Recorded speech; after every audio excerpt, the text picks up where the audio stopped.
Welcome to the Real Joe Show. On this episode, I am super excited to have Rahel Rapacz on our show. She is the founder and owner of Kairos Properties in North Carolina in the Triangle area.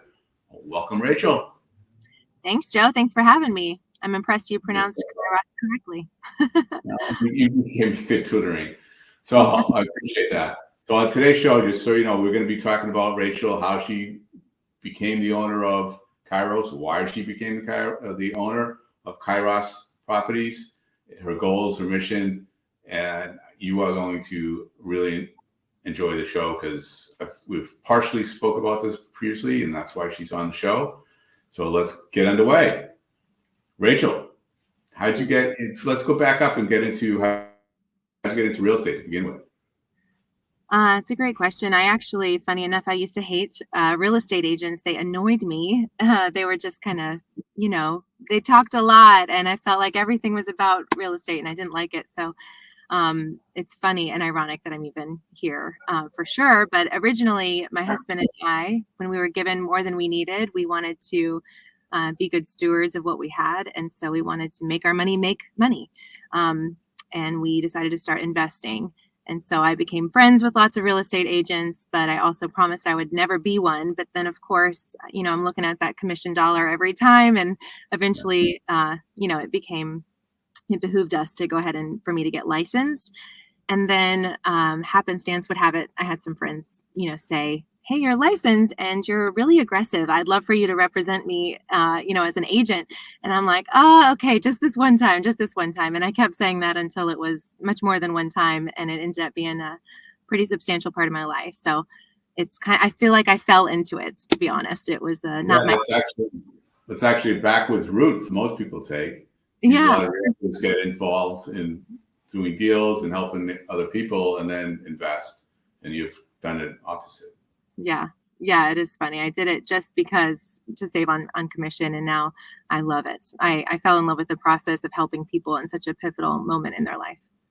And when did you start doing transactions for other people, with other people? Did you say why did I say yes? How long ago did you start doing it, serving? Just a few years ago, actually. I think it was 2019 when I first got licensed. So I'm pretty young in the industry for sure. I did not think that I would ever be on that side of the transaction. But again, I had some persuasive friends and I just decided that I would try it out, dip my toe in the water. And then I had everyone kind of, I believe in the three circles when they align, when you feel, in your gut that it's right and other people are affirming you in your calling. And as long as it aligns with scripture, when those three circles align, it's probably time to take action. I believe that's kind of your Kairos moment, if you will. And so that's why I said, okay, fine, I'll do it. I'll start doing agency. And it's around that time. That you just brought up the question I wanted to have. Kairos, what does that mean? And why? What is that significance?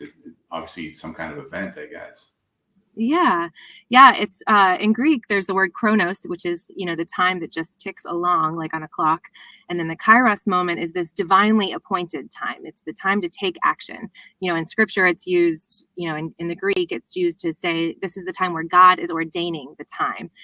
But for home buyers, it's like, that maybe it's lending that comes into fruition. Maybe your kids just moved or graduated. Maybe you've gotten this promotion. There's usually some sort of event that it aligns with. And so we want to be there for people in their Kairos moment when they're going to dip their toe in investing or do that upgrade where they can fit the other kids, or maybe they're downgrading to something more manageable. It's a very emotional moment for people, and we want to be there and be available with excellence and integrity through it all. Your mission, everyone has a why. And yeah.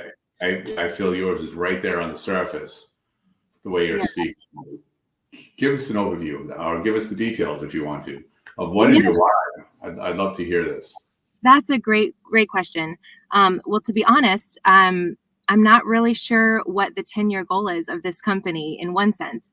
My husband and I, when we developed the enterprise several years before 2019, when I was officially licensed, the Kairos Enterprises organization, we felt like God was saying 100 doors, and we didn't know what that meant, whether that was 100 apartment complex doors and we were going to house refugees, because our heart was, we were missionaries, and that's what we believe that our ideal calling is, to just evangelize, to tell people about the goodness of God. So we we were going to maybe, in my mind, do an apartment complex. And my husband always is like, why so big? Let's buy one investment property. And I'm like, the land we could develop, So we don't know exactly what the 10-year vision is. It has something to do with 100 doors. But as a team, when this became a team and not just like my idea or dream, we built the vision of helping 10,000 families get out of generational poverty.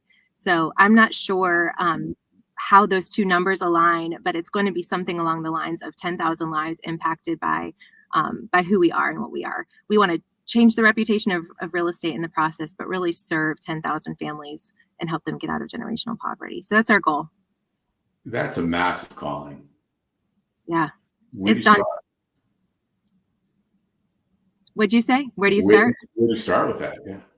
Oh man, what a question. The end of our little tagline, when you ask me in public, what's your mission? We say serving our community with excellence and integrity, every client, every time.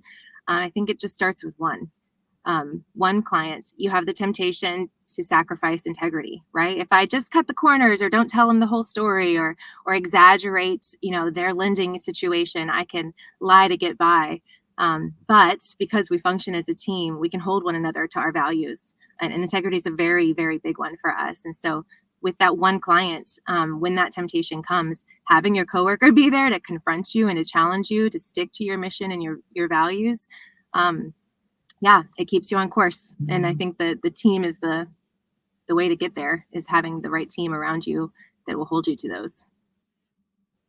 Let's talk about that. That is a never-ending challenge, building a team. I've been doing that role for a few companies since 2015.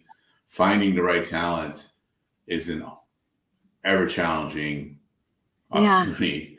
And I'd love to hear how you are going about that. I know quite a few people on your team, and you have done a great job in picking the right ones. What is your process for that? Are they coming to you, or are you reaching out?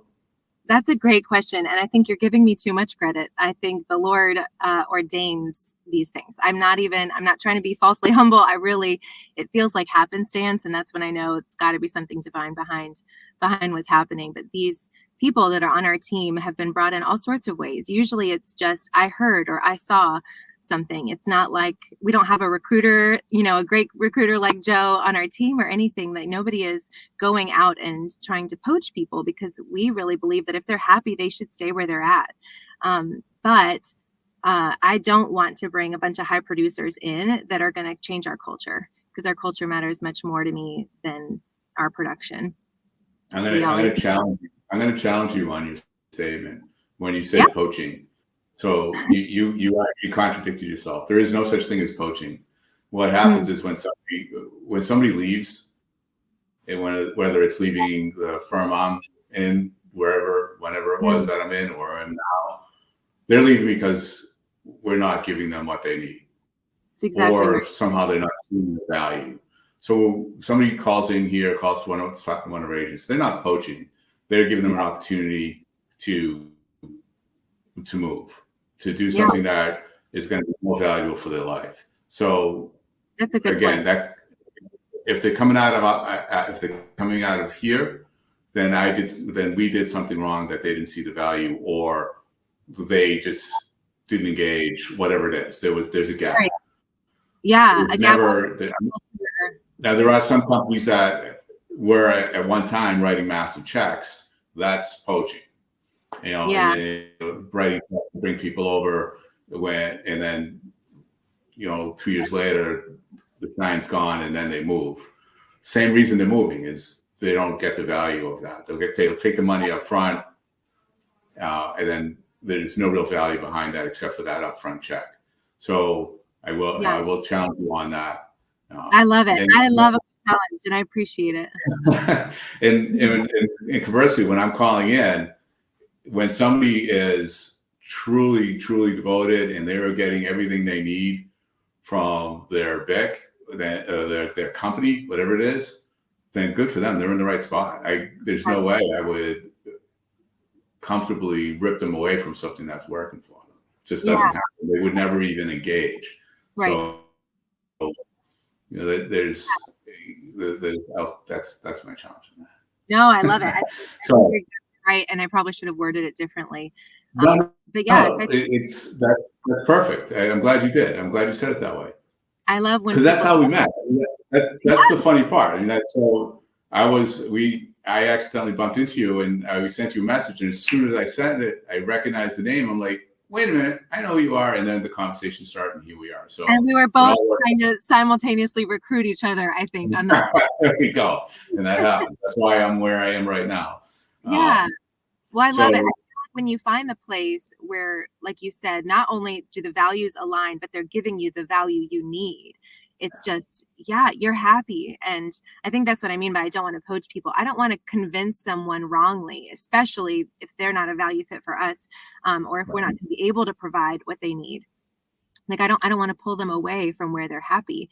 But if someone finds themselves in the place, like someone on my team in particular, where their values are no longer aligned with the vision of where they are at, and they love our vision and our culture, I'm like, all right, we'll take you. Come on. I love those conversations because yeah, and that's the reality of it. You are, and my goal is to be an attractor, not a recruiter.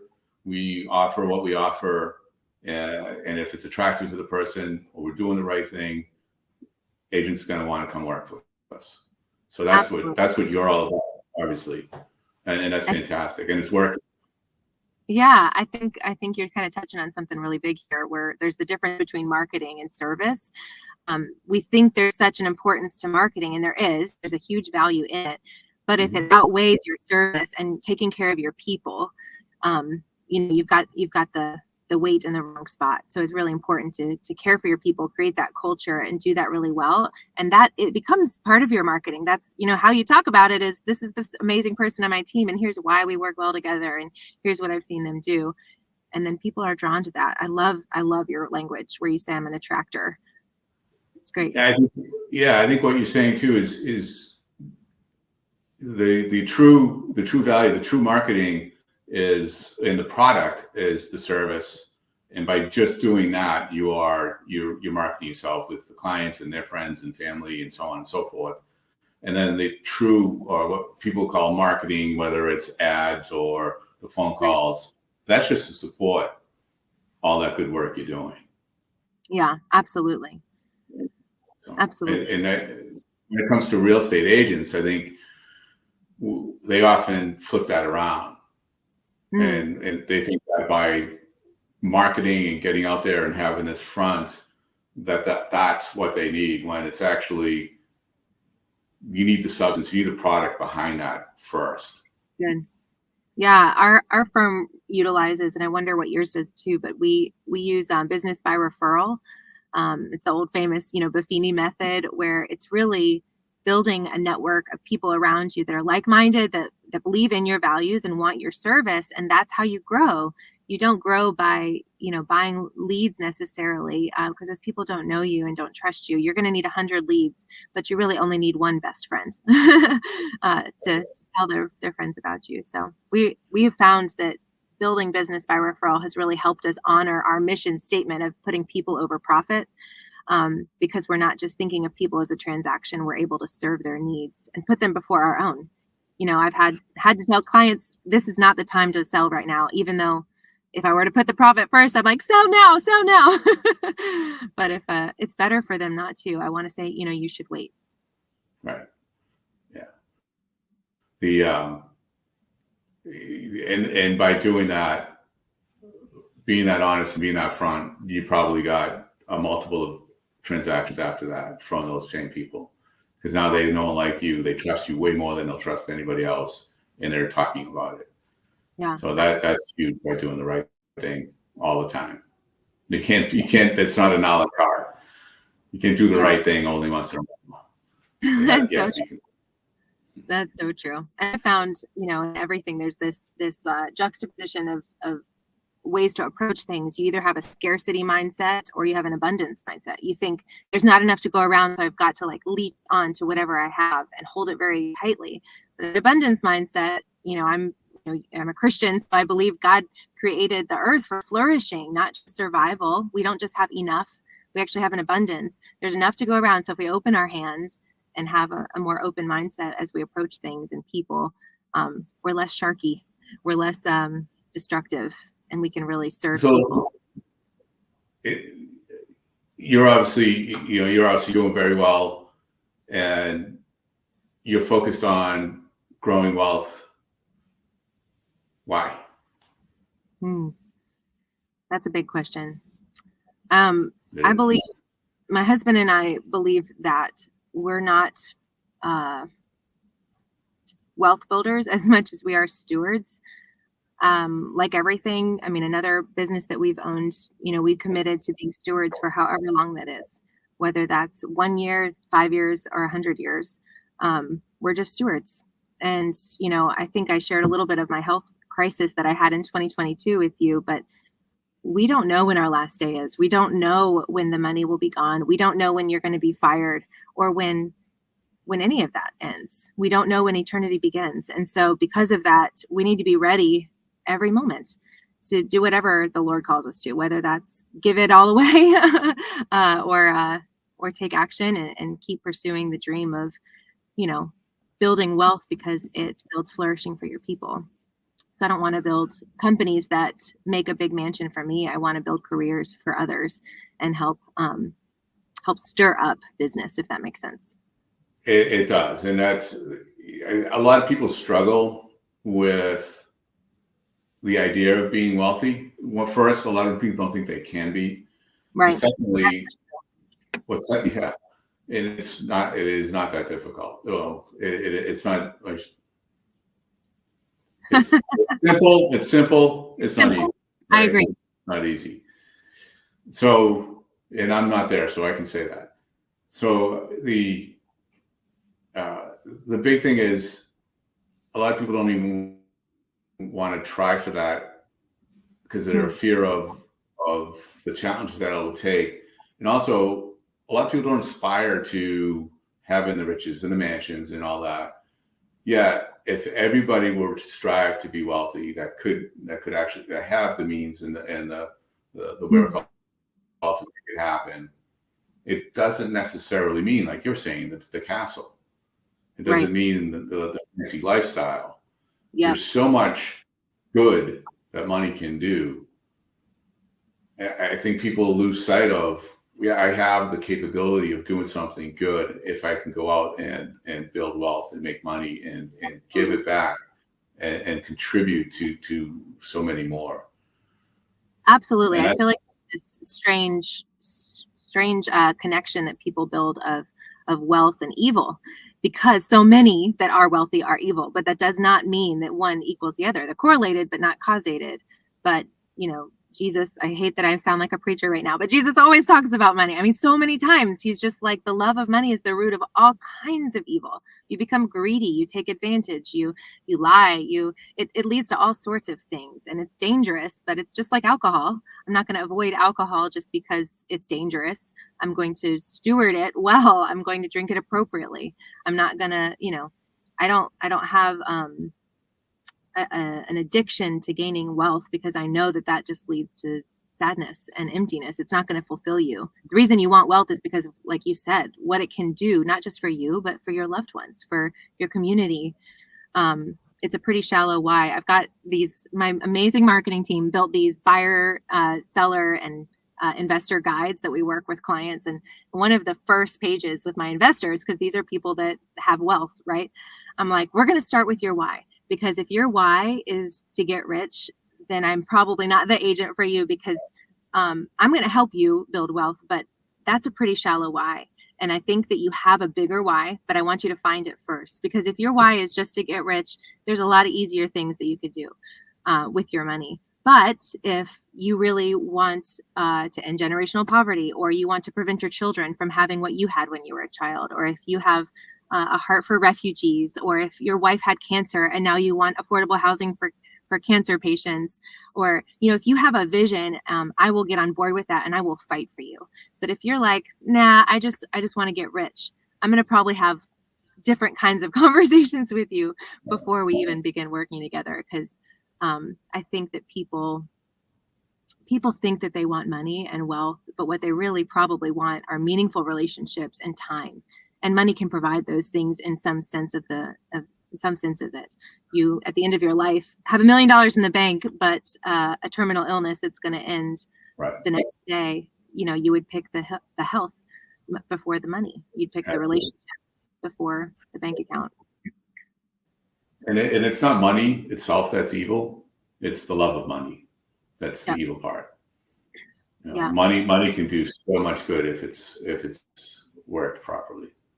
Absolutely. So you're also thinking, so the other part of that, and being in real estate, which has a face that sometimes is not the face of real estate. Sometimes a real estate agent is often just that. It's about fancy cars. It's about getting on the Learjet and traveling around and toasting champagne at closings on TV, and that's part of the attraction for so many. And it's so much a fallacy to what the reality of this business is. Yeah. It's nauseating. I don't watch those shows. I've watched glimpses enough of them to realize that they're dangerous. They're poison to the industry. Absolutely. And to the dreams of real estate agents. It's just not a reality. Yeah. It's not. It's a grind. I mean, it's really. I used to, when I was young in my career, like I would try to convince everybody to get their license. I'm like, it's so easy. Like, this is so great. But the longer I've been in it and the more transactions I've had, the more interactions I've had, I'm like, no, this is a particular industry that's made for a certain personality type that's going to thrive in that. Not everyone is built for sales, and it'll be soul crushing to certain people. But there is an opportunity with, especially like very high performing salespeople. They really need the support of marketing staff and administrative assistants and transaction coordination and co-agenting. There's lots of opportunities within the industry to do it. But if you just think, agent, like you said, believe the lies of those sitcoms and the big money and all of that, be in quite a wake-up call. That's for sure. Yeah, and they see the big checks at a closing. Even the consumers, they see these big checks going out with commission. And there's so much that goes behind that the expenses, cost of doing business. There's so many faces that are on the sides of the bus where they're 2 months away from going bankrupt. And everyone thinks they're the professional, one of the highest, paid people around, and it's not always the case. No, it's not. And it's really tricky too. One of the hardest things that we have found is in caring for our people, our leadership team is working to help people put, I've said before, we put people over profit. Well, what does that look like practically, tangibly? When you're working with, 3 clients, one is buying an $80,000 investment property. One is buying their first ever home in 3 generations. They're going to be the first homeowner in their family with a $250,000 home. And then you've got a $1.6 million property that, this is their 3rd home and they're just, sloughing it out. And it's like, well, those are 3 very different experiences, and you're going to make substantially different money based on those 3 properties. But what does it look like to value the person? I believe every human being is innately valuable just because they were made in the image of God, and they deserve respect, and they deserve excellence and integrity and service just the same as the client who's going to make you a lot more money. But it's a challenge. It's a challenge because, we think in terms of dollars and cents. That's our economy. That's how we function and operate. But that's definitely something that we face on a weekly basis, is making sure that every client, every time, is going to get the same excellent service, regardless of the dollar bill at the end. Now, with that message, how do you reach such a diverse community of people?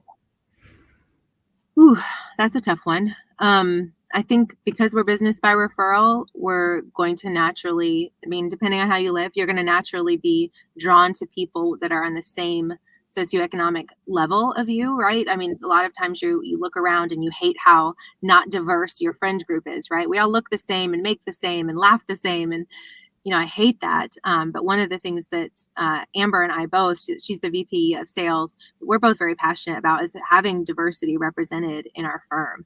We don't want everybody to look the same. So we don't want our clients to look the same either. And so you have to kind of live that out. I think communities are built around the dinner table. And so if you're having, dinner every night with wealthy, middle class, white people that are, this size home in this location every night, and that's all you have at your table, that's all your kids are going to love. That's all they're going to treat with respect is the people that they see. So we have to start with that diversity in our homes. We should have homeless people over for Thanksgiving. We should have, our Amazon driver come on in for a drink. We should treat people with dignity in whatever status they're in. And it happens to be, I'm so sorry I'm mentioning Jesus so many times, but literally I just think of him with his disciples. They had like these wealthy, tax collectors sitting across from the guy who literally was going to kill that guy. Like, it's just crazy. His table was so diverse, and the people that he reached were, that's the beautiful ending of this life is all nations, every tribe, every tongue being united as one. And I just think that passion in my soul is our prayer also for our firm, that we would represent that in our clientele. So I think that's kind of a vague answer that doesn't really give you anything specific. No, it's a great answer. I'm not sure how that, again, you still, I think it's great. I love the concept. I love the idea of opening doors and not judging people for what they look like, and allowing that conversation to start, finding out who they really are. I love speaking with strangers, and I think we all should cautiously approach strangers or talk to people that don't look the same, don't act the same. And there's so much value and richness in that. I fully agree. Yeah.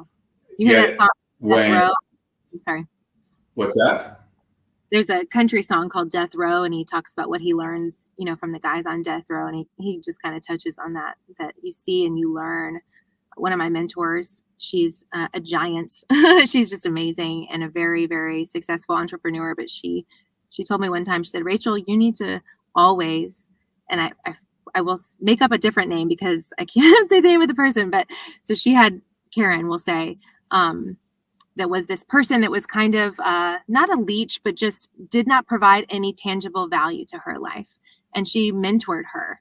And she's like, let me just tell you what a headache this woman is for me. Every month we meet because I committed to mentoring her. She never does what I tell her to do. She never does what she says she's going to do. Like, she's just so much work, such a headache.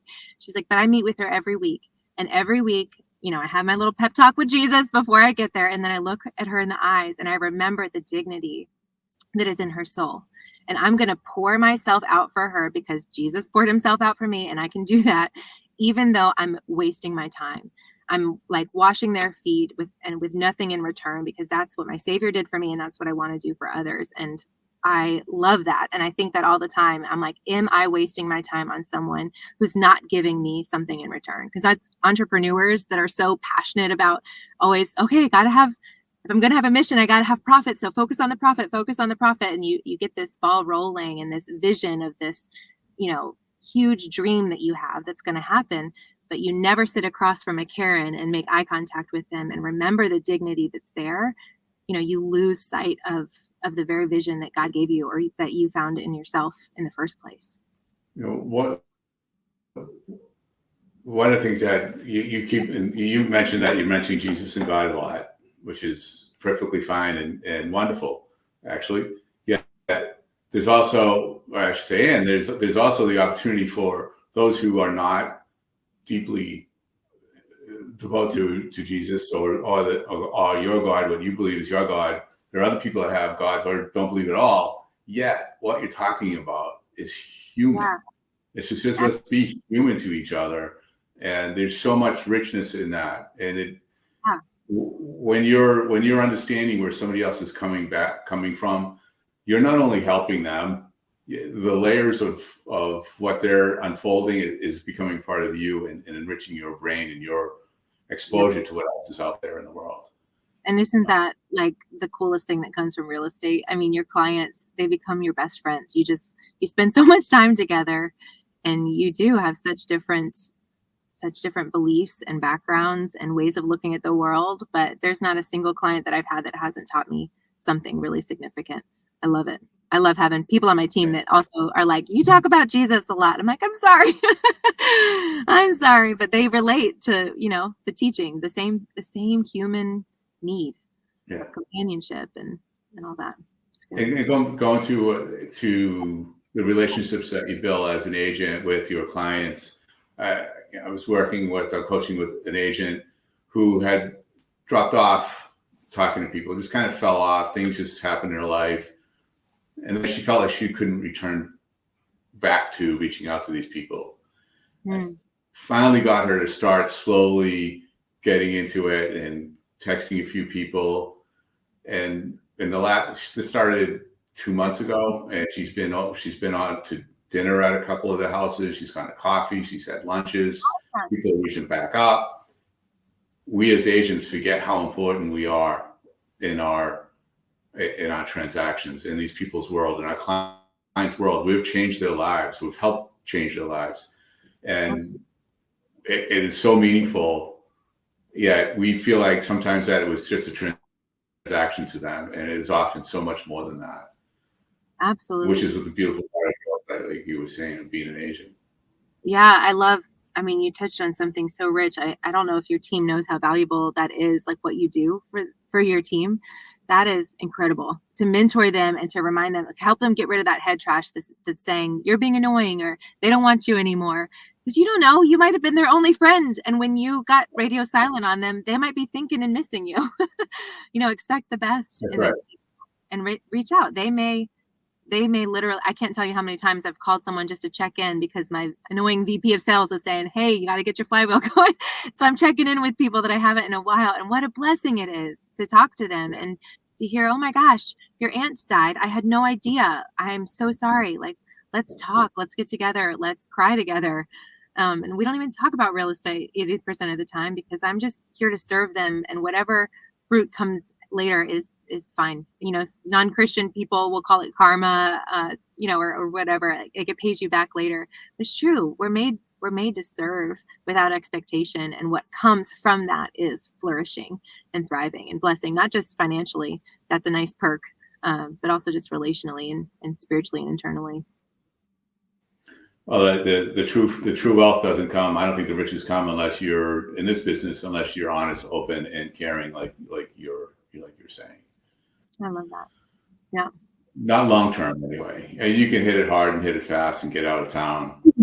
And get out of town with some cash. Yeah, it's not going to be that long lasting, strong income and happiness in life. Some people don't care about happiness in life. They don't care about relationships. I know. Isn't that funny? And good luck to them. Yes, I know. I'm like, I've talked to some entrepreneurs in the past, some wise and unwise, but the unwise will say things, they say similar things. And so it's really hard to kind of figure out, the heart. And we really can't know the heart of the person behind us, right? But sometimes they're so blinded by their own mission and vision that they've forgotten the person behind the dollar. And I'm like, God doesn't need your money to accomplish his work. What he wants is your whole heart. He wants you to be humble before him and serve people. Let the money come. You don't have to focus on that. I think you just hit on the theme of this entire conversation. What's that? The heart. The heart of the business is the heart. The real estate is all about giving your heart, giving from within, and you have to make the calls. You have to do the activities. And that's all. That's the hard work. Once you get in front of the people and you serve them, you got to be given from the heart. I love that, Joe. It sounds like you're an excellent agent. I would love to see how you train up, other agents and things, because that's so true. I mean, how emotional. We have this image on our guides that goes about it's called the emotional roller coaster or whatever. You're kind of protecting your client. We always say we're gentle sharks. We're gentle with you, but we're going to be sharks to the other agent and to, whatever. We're protecting them though. Like, I love so much this one crazy famous person. I did not know he was famous. I just kind of met somebody who was at a location, and he's like this famous entrepreneur person. And I'm like, so what do you do? Just kind of ignorantly asking him. And he's like, I'm in the people business just like you. And I was like, oh, that's so profound. It's so, and I found out later he's like this national director of a very, very, very, very big chicken company. And I was like, oh my goodness, I did not know who I was talking to, but I sensed the wisdom behind his words. Your people are what matter, not just the clients, but your team, and who you're That's with. right. The heart of that. That's I love that so much. It's not just about homes. We're in the people business. That's right. Mhm. Rachel, this has been awesome. We could keep going and going, and we shall. Maybe it won't be on camera, but we will be continuing our conversations. Anything you want to add before we wrap it? No, Joe, you were great. I appreciate. I kind of slammed you early on with an insult calling recruiting. What did I say? I forget. Poaching. I'm so sorry. But you were so gracious to call me out with your clear and kind communication about Kairos. So I appreciate that so much. Thanks for having me and for talking about the heart of real estate. It meant a lot. All right. Thanks for coming on. Stick around. I want to wrap up when we sign off. Sounds good. Well, have fun. Be your best.